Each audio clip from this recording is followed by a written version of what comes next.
the speakers who have come here today. I thank you all for coming. Whenever I go on TV or radio or wherever I find myself, I usually talk about the do's of an interview. But today, I want to talk about the don'ts. The don'ts. What you shouldn't do when you are going for an interview. Are you okay? Yeah. Alright. So I'm going to start with something that we all know, but we sometimes repeat, about lateness. The first thing, you cannot afford to be late for an interview. If possible, you should arrive at the place where you're going to be interviewed 15 or 20 minutes before your interview. So check your appearance, make sure your tie, your clothes are straight and not wrinkled. And then whilst you are waiting, you can also check if your paperwork is in order. And then you can get your thoughts together. So when you arrive early, like 15 or 20 minutes before the interview, you can use this period while you're waiting to even check what is going on in the organization. You can be even able to study a bit of the organizational culture whilst you're waiting at the reception.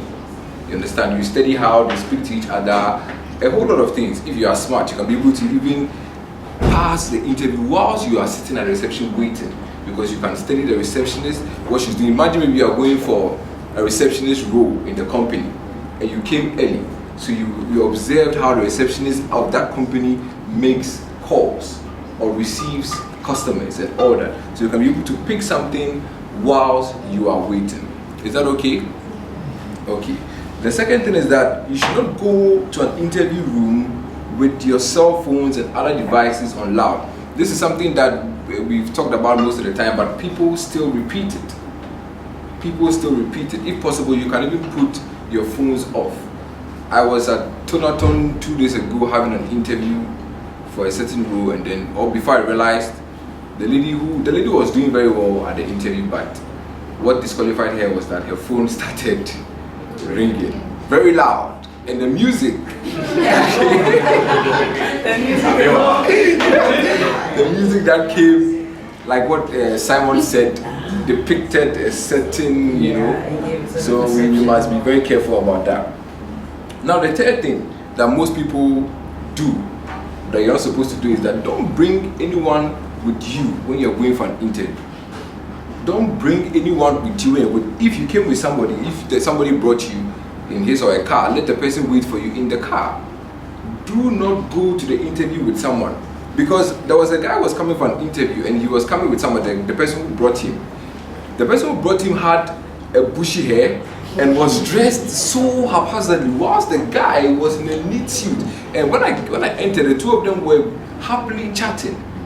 So straight away, even if you are wearing your suit or whatever, the person you brought is also the opposite of you. That means that you just only wore the suit for this particular interview. Oh yes. And even apart from that, people, I've seen two people, somebody going to maybe say, I'm going to see somebody off for an interview. And the person who came to see the person off for the interview, the main person come for the interview, the other person rather got the job. Do you understand what I'm saying? Yeah. There were two ladies who were coming for, only one of them was coming for the interview, and she came with her friend. So when the lady finished the interview, the gentleman was going to see the lady off and ask her friend that, oh, what are you doing here? She said, oh, my name is this, that. Do you speak French? He said, yes, I speak French. Whilst the other lady did not speak French, and French was a requirement. So the man insisted to speak with the lady's friend. And at the end of the day, the lady's friend got the job. I don't want to mention the name of the company because there are reps of the company over here. But yeah, and that lady is now a customer service manager in the company. Whilst her friend, I don't know where her friend is. You understand? So apart from the fact that your friend's appearance may define you, if you don't take care of your friend, may also get the job. So if you are going for an interview, go alone. If somebody is taking you to the interview, let the person wait for you. Because you are the main person coming. Okay.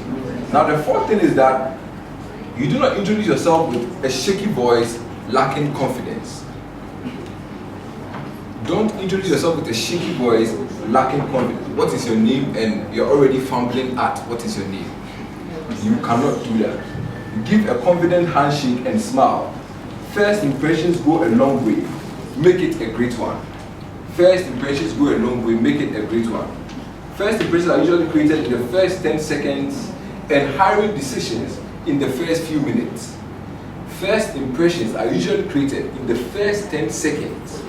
Even the way you even walk or the way you even sit down, somebody will come there, you sit down like this. The way you position yourself, within the first few seconds, the person can determine whether to give you the job or not. So we should be very careful about the first few minutes and seconds of an interview. That is why it is important to get off on the right note and develop a rapport with the interviewer. When you have a rapport with the interviewer, it enhances your ability to connect with them at a deeper level.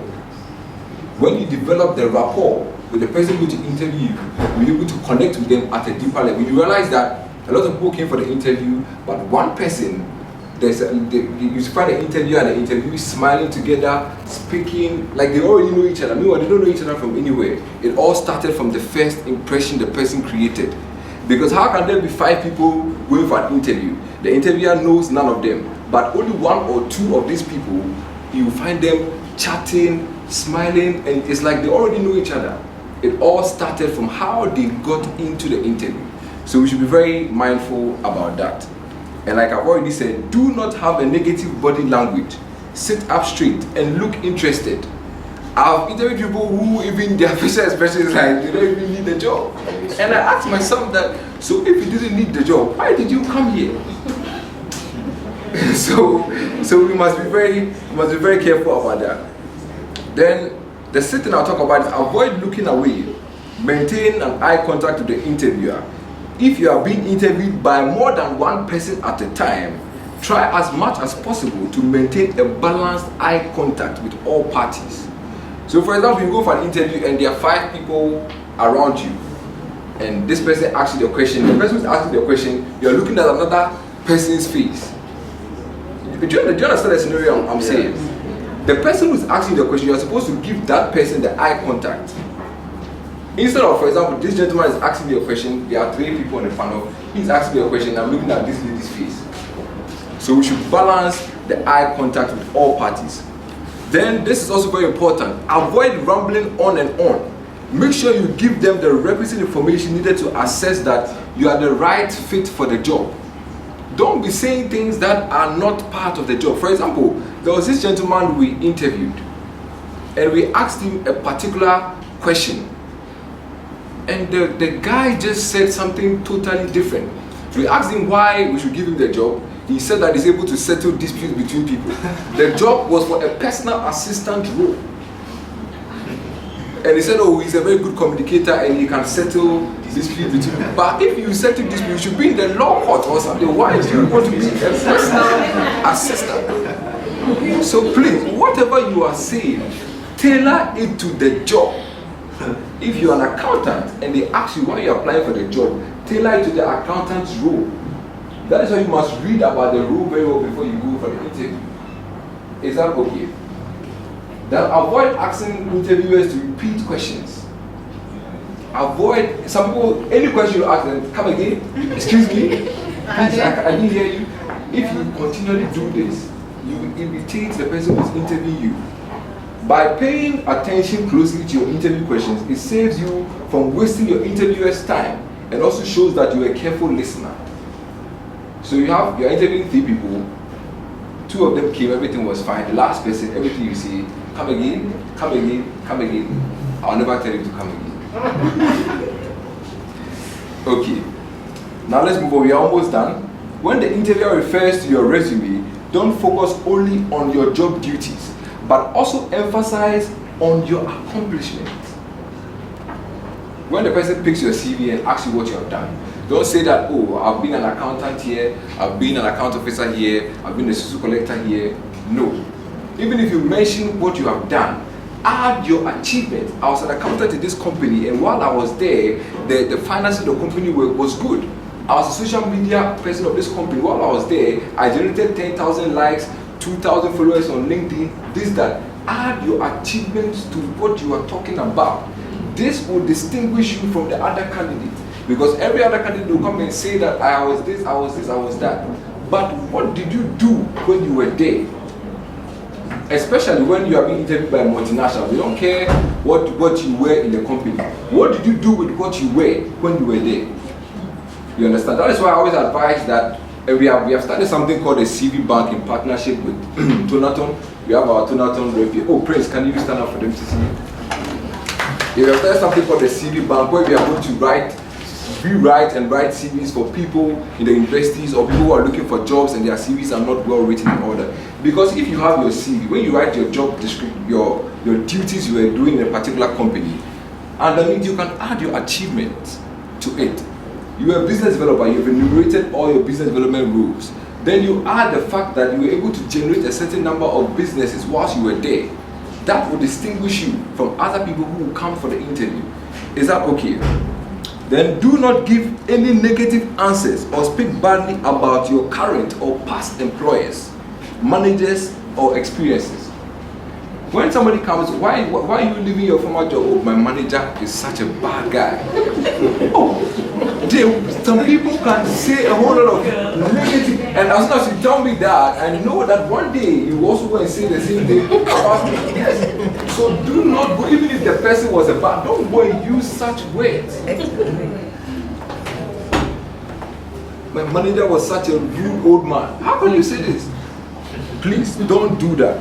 When an interviewer asks specific questions about your current or past employer and tries to trick you into giving negative answers, don't fall for it. Sometimes we intentionally do that. There was a guy who came to my office for a driving role, and I asked him, why is he leaving his former boss? He said, because of 1 or 2 reasons. And I said, you cannot do that. Now the last thing I'd like to talk about is this. When asked, why do you want to join this company? People often say, because I can benefit a lot from this company and gain more exposure. Why do you want to join the company? You are telling me that because you can benefit and gain more exposure. It's better to start with what you can do to benefit the company. For instance, I want to add more value and innovation to the marketing department of this great organization if maybe you apply for the marketing role. I believe I can use social media marketing tools to gain more clients and reach a wider spectrum of people. You understand? So instead of saying that you want to come and benefit from the company that you are going in, rather let the employer know that you coming into the company will benefit both you and the company at large. Have a good night.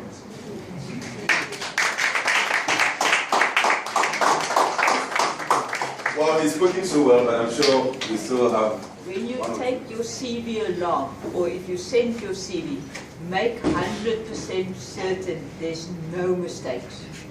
Because it is the first impression. When you send your CV to a company, they don't know you, they've never met you. But they can see on the CV if is there attention given to it, is it professional, and very important, please, no spelling mistakes. It's okay, sometimes one can see this is a typing mistake, but if you see mistakes 5 or 6 in 2 or 3 pages, you know the person isn't really detail orientated, there's no accuracy, and they're not serious. So it tells you something of the person, because again, as Michael's also said, you are the brand, and your CV portrays who you are. Yes, I think that's very important. We interviewed one guy somewhere. When was the last time? What are you doing now? I've left the company. When did you leave? 2 months ago. And on your CV, you have till dates. You have been working from 2011 till dates. So it means you are not detailed. You don't look at details. You haven't even gone back to check the CV that you are sending to us. You did it about 2-3 months ago, or about a year ago, and that's the same CV you are using every time. So it's important to go through your CV again and again and again. Now my question is about the confidence. How would you define confidence? Because some people, employers, would take it as you being rude or being overconfident. So how would you define confidence for someone who is going into an interview? First of all, even the way you would even dress to the interview would even determine whether you are confident for the job or not. I always advise gentlemen when they're going for interviews that they should wear a jacket, a nice tie, a blue or white shirt like the way he is wearing here. If you go into an interview and you are sitting at the reception and you are the only gentleman not wearing a suit, and all the people around you coming for the interview are wearing suits and nice ties, first of all, your confidence comes down. Now, you can able to distinguish between being rude and being confident. Being confident means that you know the job you are going to do.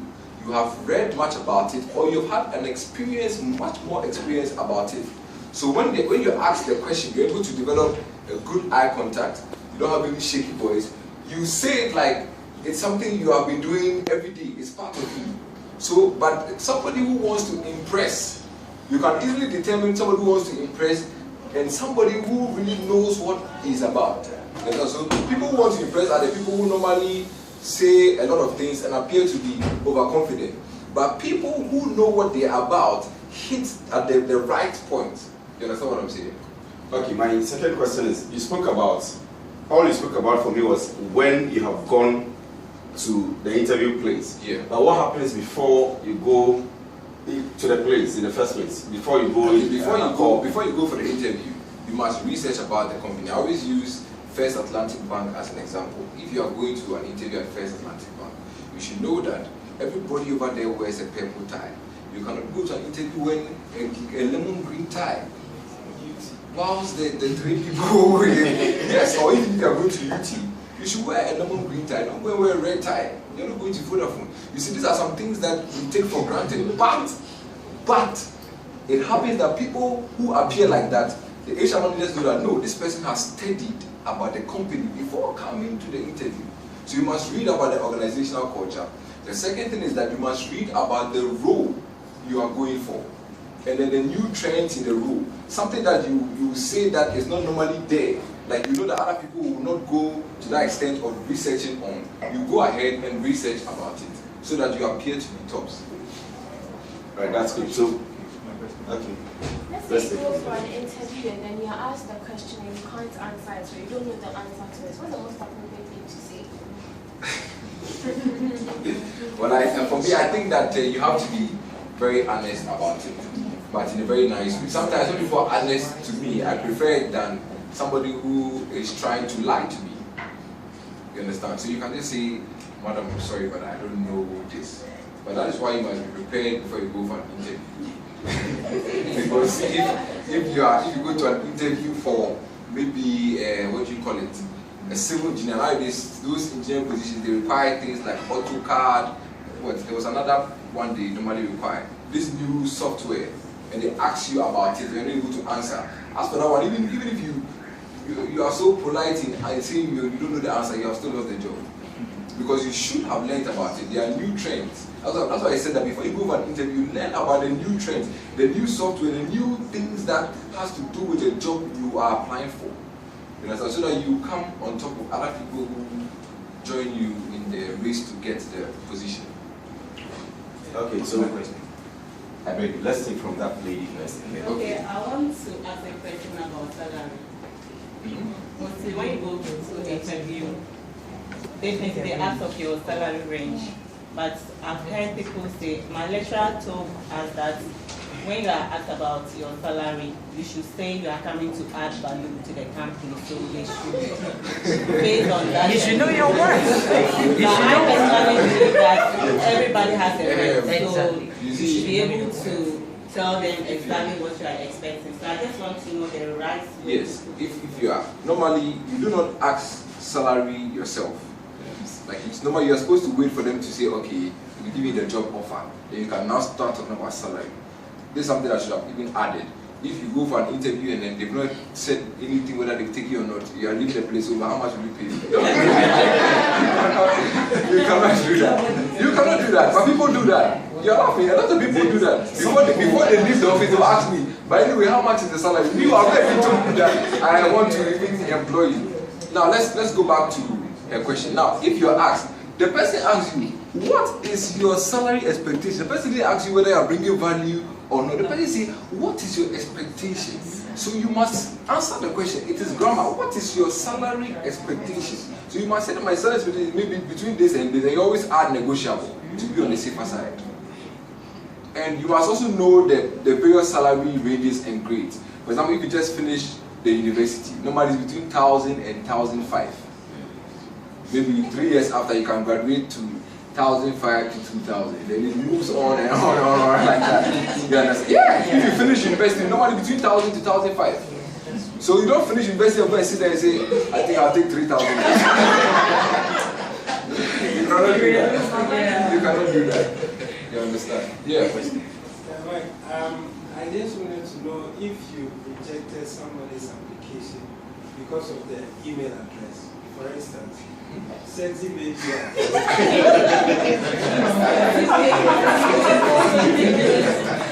Or serial But what I do is that I normally see it and advise that please go and change your email address. I normally see it and advise. But I've never rejected anybody else. I know for your organization, usually when you are recruiting for your clients, you don't usually disclose.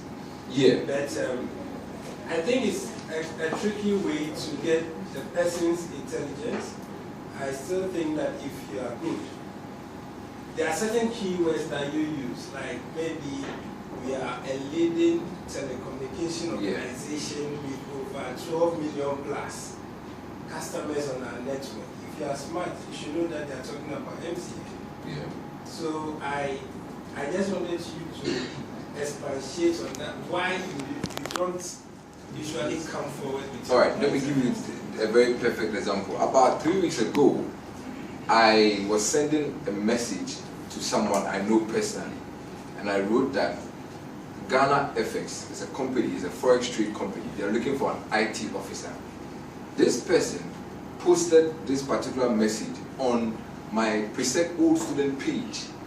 Before I realized, Ghana FX had called me to tell me that people have started walking to their office to apply. People are calling their phones, but they want us to do the job. That is why they gave us the contract. So to avoid people bugging the company directly with phone calls and walk-ins and all that, we prefer to keep it a bit, you understand, until we know that this is the person we want this person to go and see. Because we interview about 10 people before we shortlist to maybe 4 or 5. When it gets to the 4 or 5, then we disclose to you that this is the place, this is the direction, go to the interview at this time. But until it gets to that stage, if you post it on social media, you post it on a network, before you realize the company's front desk is getting bombarded with a whole lot of calls. So that is why we do that. It's to the benefit of the client, because we believe that the client gives us the job. Now, if people walk in, they are giving them a double job. Why didn't they give you the job to do? You understand? Okay. All right. Okay, so I have 2 questions. The first question I pose to you is, when you first enter an interview and they ask you, tell us about yourself. Yeah. What and what must you say? Should you say everything, including your hobbies and everything? No, should it be brief or formal? I just want to. And tell us about yourself. It should not be too formal. You can talk about your family. Maybe you are 4 in your family. You can mention that. You mention your name, your age, your qualification, some of the work experiences that you've had. Then you can say maybe you are the first of 5 children. If that question is not supposed to be too formal, you understand? And it's also not supposed to be too lengthy. But I say, oh, sometimes I go and play golf on Saturday. You cannot have this thing. You understand? So the main things are your name, your age, where you have worked, what do you call it? Who you were, where you were, when you worked. Maybe you're an accountant at maybe Tigo. You mentioned it, like, oh, I've been an accountant at Tigo for 2 years. I was also with Vodafone for 3 years. I was here. It all comes under telling us about yourself. Okay, my second question, what do you do when you find yourself in interview and then questions are being thrown from all angles, all the clients are asking a question, this one is not wrong. What do you do? Should you wait and address one after the other? Let me tell you, the reason why we do that is to check whether the person is composed and the person can be able to absorb when there's a lot of pressure from different angles. So what you try as much as possible to answer the question and stay focused. For example, this gentleman asked me, so at Vodafone, how many clients did you bring? Answer this gentleman's question. No, and this lady will ask, so what did you do there? No. Answer the person who asked you the question first. That will show that you are focused. But if this person asks you a question and you have not finished answering this person's question, and there's another question you are answering, and the other person too stops you, you end up answering nobody's question. Oh yes, you end up answering nobody's question. So that we intentionally do that sometimes. Pardon us. Yes, Yes, I that's guess how the you more. Okay. Yeah. I have a little problem with salary issue. Let's say you have been asked, how much are you going to take? Say 1,500. Maybe the job is much more than 1,500. So sometimes I think it's better for you to ask the company the salary range they have for each job than to say 1,500. Maybe the job. Okay. Do you know something? What my company normally does is this: to help the candidate, we normally ask directly from the employer, how much have you budgeted for this particular position? So when you come to Uniemploy's office for an interview, we will tell you, when we realize that you are part of the people we have shortlisted, we'll tell you that, look, don't go and mention 5,000 because you need the job, you are not working. The salary is 2,000. We will tell you.